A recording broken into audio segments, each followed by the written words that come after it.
di kecamatan ini, belum di kabupaten ini, provinsi, bahkan seluruh jagat raya nggak pernah Allah lengah untuk mengurus makhluknya. Dan tidak pernah ada yang dilupakan oleh Allah, sekecil apapun makhluk itu. Jadi coba pertanyakan kepada diri kita, apakah kita setiap saat mengingatnya? Inilah yang harus kita renungkan, karena kebanyakan manusia hanya menjadikan Allah itu sebagai pemadam kebakaran saja. Kalau kehidupannya sudah terbakar oleh urusan dunia, rumah tangganya sudah terbakar urusan dunia, bisnisnya terbakar oleh urusan dunia, baru dia menghadap kepada Allah, makhluk macam apa kita ini. Karena itu maka semoga Jumat ini mengingatkan kita agar tidak pernah lengah untuk mengingat Allah, sebagaimana Allah tidak pernah lengah untuk mengingat makhluknya. Salawat salam semoga tetap disampaikan kepada manusia yang kita cuek-cuek saja. Kita ingat kalau ada muludan, itu pun kalau tidak dibid'ahkan. Kita ingat mengucapkan nama itu pun kalau kita sholat, karena di dalam sholat dipaksa ada tahiyat. Dan di dalam tahiyat itu salah satu cantolannya harus bersolawat kepada manusia yang satu itu. Siapakah dia? Habibana wa nabiyana Muhammad sallallahu alaihi wasallam. Karena itu khotib berwasiat kepada diri sendiri dan kepada semua yang hadir di sini untuk mencoba jangan pernah sia-siakan ibadah Jumat. Jangan hanya memindahkan tidur siang dibawa ke masjid, pura-pura tidak mendengar, pura-pura matanya merem. Karena memang banyak orang yang kalau sudah tua dia kesulitan untuk tidur. Dia datang dokter memvonisnya itu insomnia, lalu diberi obat. Apakah itu Valium, yang ternyata Valium itu narkoba golongan 3, atau obat tidur yang lain. Karena dia sulit tidur, dia menganggap bahwa itu penyakit, lupa bahwa ketika usianya sudah tua, Allah memberi sinyal untuk mengurangi tidurnya. Karena an-naumu akhul maut, tidur itu saudaranya mati. Makin sering mendekati tidur, makin mendekati mati. Makin banyak kita tidur, banyak mati. Tidur terus, ya mati. Sedikit tidur, sedikit mati. Jarang tidur, jarang mati. Orang tidak pernah tidur, tidak akan pernah mati. Karena ahli surga itu tidak pernah tidur. Karena itu waspada di usia senja. Rasa kantuk itu Allah cabut, jangan berburuk sangka kepada Allah. Supaya apa? Supaya banyak melek. Diharapkan dengan meleknya itu dia lebih banyak ingat Allah. Sayang sekali. Makin banyak melek, bahkan makin stres deh. Karena itu dianggap penyakit. Karena itu mudah-mudahan Jumat ini yang sering diabaikan dan hanya dijadikan tempat pelarian untuk karena sulit tidur, tidak perlu ke dokter. Kalau begitu datang saja sholat Jumat, kantuk itu pasti datang. Tapi kita akan kehilangan beberapa keabdolan dari Jumat. Apakah itu? Kita bermimpi untuk bisa bersujud di tempat sujudnya Rasulullah. Kita bermimpi untuk ingin tawaf di tempat tawafnya Rasulullah. Kita bermimpi ingin sa'i di tempat sa'inya Rasulullah. Dan itu tidak pernah kesampaian. Walaupun pernah dulu sekali, sekarang sudah susah. Karena yang tercepat ibadah haji di Indonesia itu 14 tahun. Itu pun untuk Indonesia Timur. Maka kalau kita daftar haji sekarang, silakan pindah ke NTT, ke Timur, itu pun masih 14 tahun. Tetapi ibadah Jumat yang Allah anugerahkan sebagai hijrul fuqara dan masakin, kita anggap enteng juga, dan kita jadikan sebagai tempat pelarian untuk tidur siang. Manusia macam apa kita ini?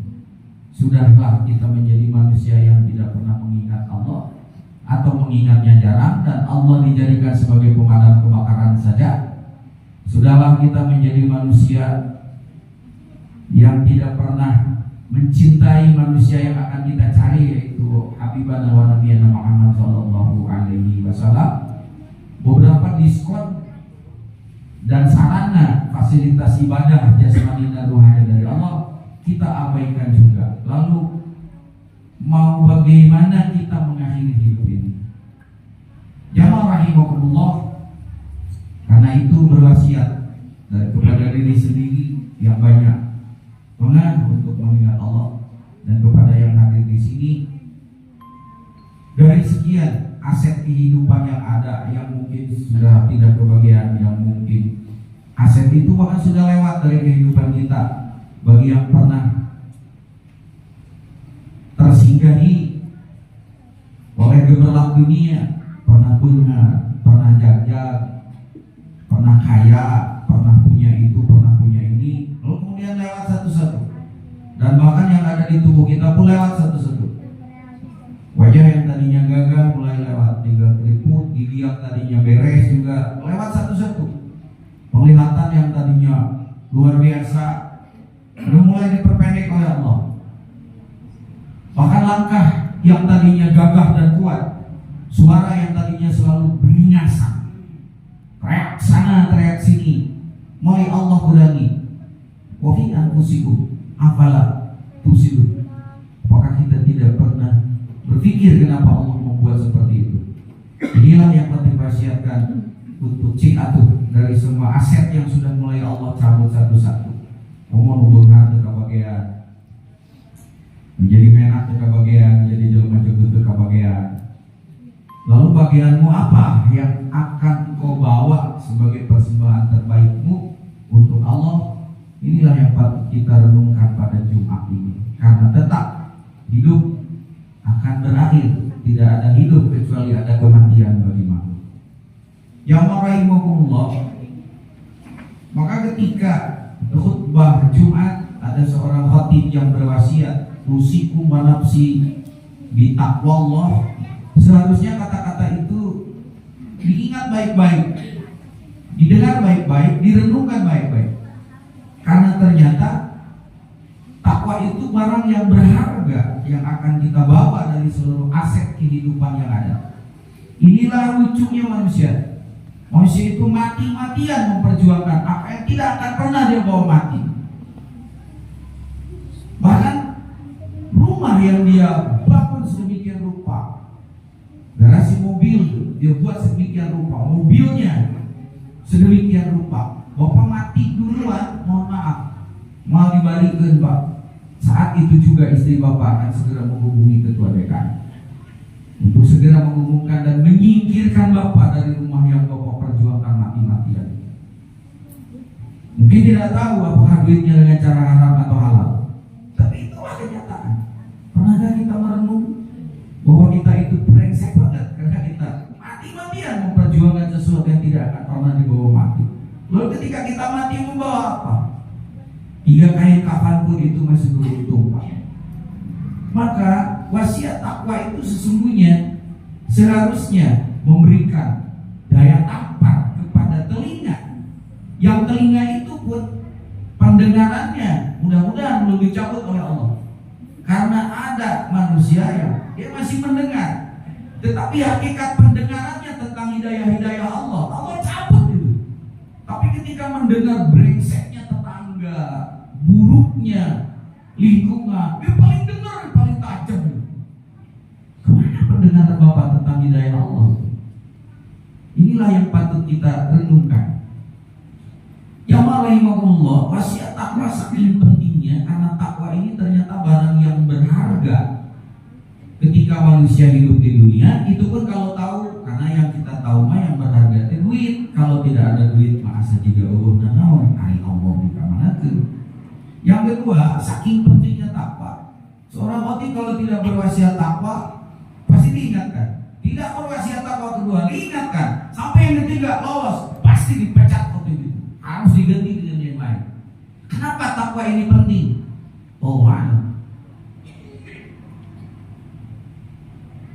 Dalam salah satu qaul ulama, bahkan ada yang menyebut begini: man lam yakun bainahu wa bainallahi at-taqwa wal muraqabah lam yasil al-kashfu wal musyahad. Jika di dalam diri seseorang itu tidak ada takwanya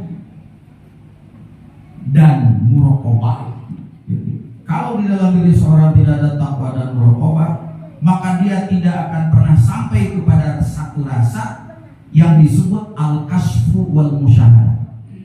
Apa itu al-kasfu? Al-kasfu adalah kepekaan rasa untuk menyingkap bahwa di balik yang nyata ini ada sesuatu yang tersembunyi. Dan itu tidak mudah, karena kita sehari-hari main logika, yang dengan logika itu kita senantiasa melihat yang nampak. Padahal Allah al-dhahir wal batin.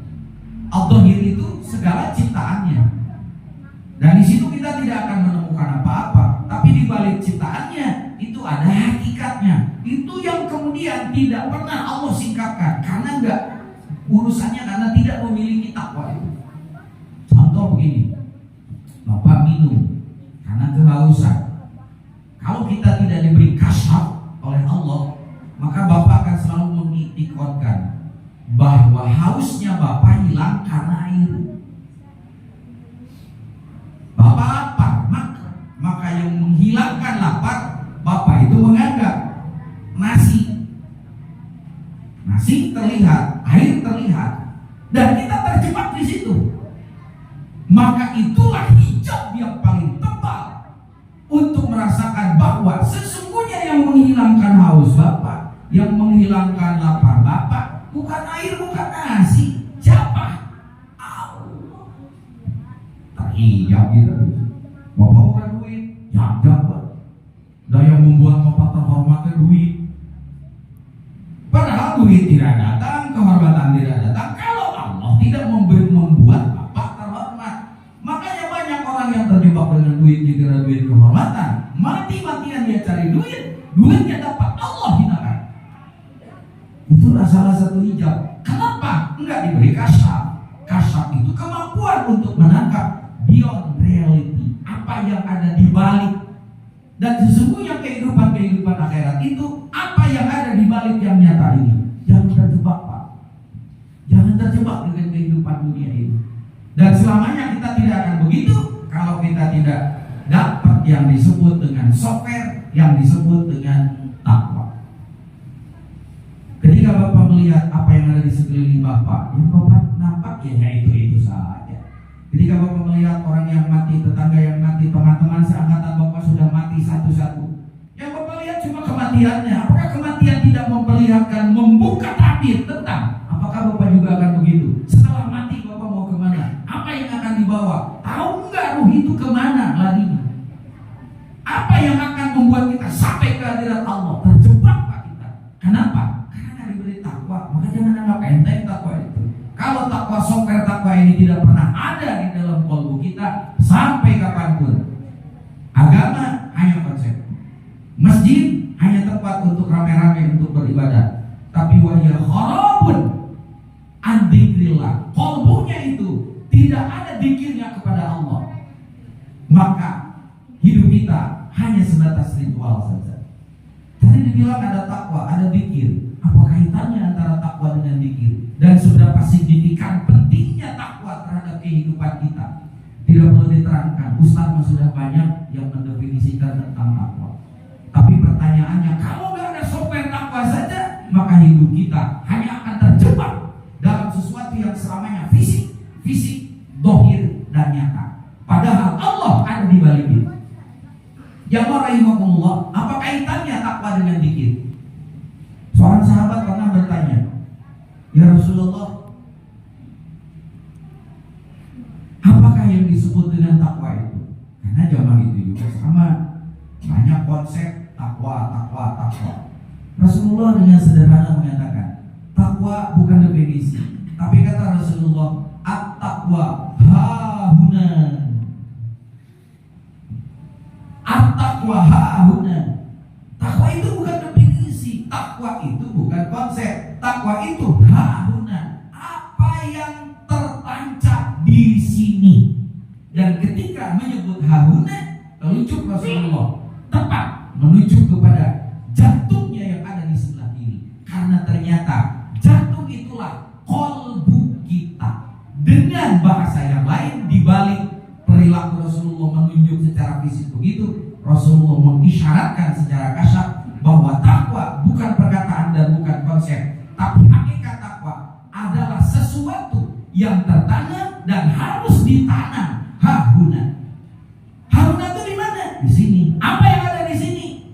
qalbu. Lah kan itu nunjuknya ke jantung. Semua kata Imam Ghazali yang disebut qalbu teh jantung, itulah qalbun sadburiyun. Lah kan ada yang disebut dengan qalbu secara rohani, ada. Itulah qalbun nuroniyun. Yang di mana? Di situ juga, cuma yang satu fisiknya, yang satu adalah nurnya yang ada di balik fisik itu. Persis seperti ruh yang ada di dalam tubuh Bapak. Bapak jangan terjebak dengan tubuh, karena sesungguhnya hakikat kehidupanmu yang ada di balik tubuh. Dan untuk masuk ke alam ruh yang ada di balik tubuhmu, enggak ada pintu yang lain. Pintunya adalah qalbu. Maka al-qalbu babur ruh. Qalbu itu pintunya ruh. Selama kita belum membuka pintu qalbu, sampai kapanpun kita tidak akan pernah memahami, merasakan tentang kehadiran ruh yang ada di dalam tubuh kita. Kenapa ruhnya tidak pernah merasakan hadir? Karena belum diaktifkan software-nya. Kapan software ruh itu diaktifkan? Panjang Pak ceritanya. Maka ketika manusia itu lahir, mohon maaf, dia sudah mengandung ruh. Karena ruh baru dimasukkan ke dalam tubuh manusia yang disebut ruh al-munazzalah. Itulah pada saat 3 bulan 10 hari bayi. Bayi sudah hidup, tapi hidup dia dengan ruh yang namanya ruh hayat, ruh hidup biologis. Tapi ketika 4 bulan 10 hari, wa nafakhtu fihi min ruhi, Allah masukkan. Inilah yang disebut dengan ruh al-munazzalah. Pada 3 bulan 10 hari, orang menyebut 4 bulanan. Baru bayi itu yang tadinya mati karena dia baru hidup secara biologis, ketika Allah meniupkan itu, baru 4 bulan 10. Tapi kita tidak pernah tahu bahwa itu adalah detik-detik yang berharga bagi manusia. Karena ruh itulah yang membuat kita berharga, berbeda dari makhluk yang lain. Sampai kita mencari ruh hidup. Karena kalau bayi itu mati, dia tidak akan keluar dari perut, paling disesar. Begitu bayi itu lahir, apa kata Nabi? Kullu gulamin murtahin. Setiap bayi yang baru lahir itu dalam keadaan tergadai. Bayangkan Pak, kurang buka barang halus, tapi barang dalam keadaan digadaikan, dicopot gitu bisa. Kok mau dipakai? Manusia yang baru lahir dalam keadaan tergadai. Begitu lahir, ada jismaninya, ada rohaninya. Berarti dua-duanya dalam keadaan tergadai. Bapak bisa pakai barang gadean? Itu masih milik Allah. Makanya Rasulullah mengatakan, kullu ghulamin murtahinna. Setiap bayi yang lahir, yang di situ sudah ada tubuh dengan ruhnya, dalam keadaan tergadai, mutergadai. Eta ilmu bapaknya sabarana kan bisa bangke. Kumaha caranya supaya sah? Di situ ada yang disebut dengan walimah tasmiyah dan akikoh. Dengan akikoh itulah, dengan diberi nama itulah, maka bayi itu secara sosial, secara fisik, secara manusia ditebus Pak. Dengan ditebus, sah itu sebagai milik kita. Mana tebusannya dengan akikoh itu? Ketika bayi diakikohi, diberi nama, maka sah itu anak kita. Diumumkan kata tangan. Malah yang menyebut anak tata, malah yang menyebut anak janda moal. Nah, geus diakekan, geus ngaranan, sudah tertebus Pak. Apanya? Minimal status sosialnya bahwa ieu anak aing dingaranan ku aing. Pertanyaannya, ari rohna geus katebus can? Hanya dengan akikoh, itulah pertanyaan. Kalau ruh ini belum ditebus sampai sekarang, ruh yang ada di dalam setiap tubuh kita belum bisa diaktifasi. Kalau begitu apa yang aktif di dalam tubuhmu? Kalau ruhmu belum ditebus, nyuwun sewu, yang aktif hanya hidup biologis, dan yang kedua adalah nafsumu yang selama ini menguasaimu. Nafsu amarah yang selalu kemaruk urusan duniawi, bila perlu saya tambah payah ke kadang-kadang di sekolah. Nafsu lawamah yang pekerjaannya hanya mencela orang, narasa aing pangalusna. Nafsu sawiyah, merasa aku paling pintar. Nafsu mutmainnah, narasa aing pang solehna rumeh sok ka masjid tarana tepikeun ka hidung sujud tiap waktu. Ternyata penampilannya ajengan, jeroknya bajingan. Karena yang di dalamnya adalah nafsu mutmainnah ya Bu. Nafsu rodiyah yang tidak pernah ridho ketika dinasihati seperti ini. Kenapa? Karena kaongkeun di jero nasa ada ruhani, itu aktif.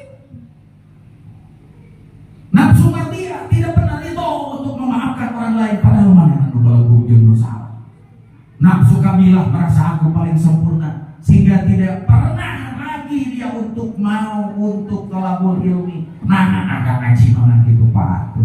Jadi siapa yang aktif di dalam tubuhmu? Jawab. Kapan ruangan itu bisa diaktifkan? Tidak akan bisa kalau tidak ada guru rohani yang bisa mengaktifkan itu.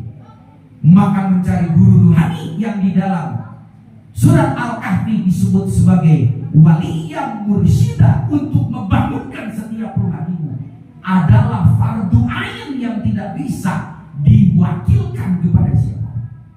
Kalau Bapak belum menemukan itu, baca surat Kahfi berulang-ulang. May yahdillahu fahuwal muhtad wa may yudlilhu falan tajida lahu waliyyan mursyida.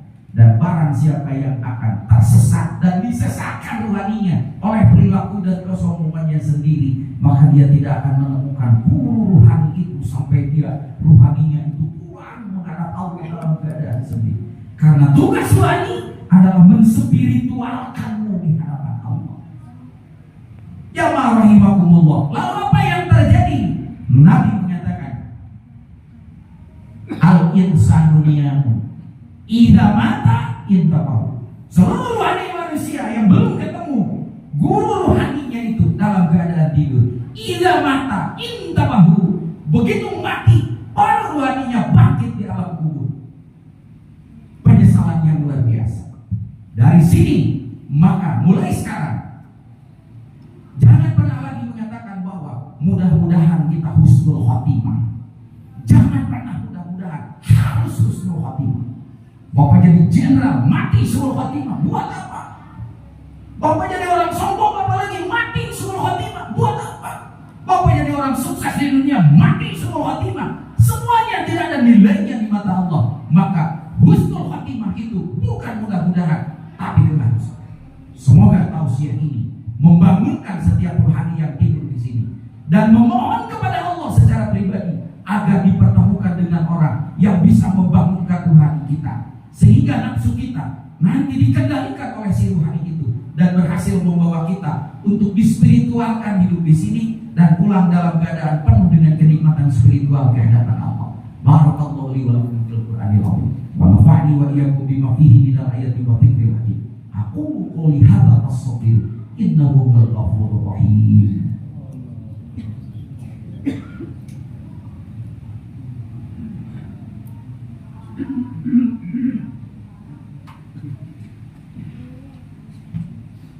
Alhamdulillahilladzi arsala rasulahu bil haqqi liyudhhirahu 'alad dini kullihi wa kafa billahi shahida. Asyhadu an la ilaha illallah wa la syarika lah wa asyhadu anna Muhammadan abduhu wa rasuluh. Allahumma shalli wa sallim wa barik ala sayyidina Muhammadin wa ala alihi wasallam. Ayuhan nas, ittaqullaha haqqa tuqatih wa la tamutunna illa wa antum muslimun. Ya rahimakumullah.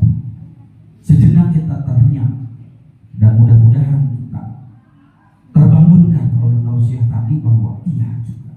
Kalau tidak, maka hidup kita hanya akan begitu saja.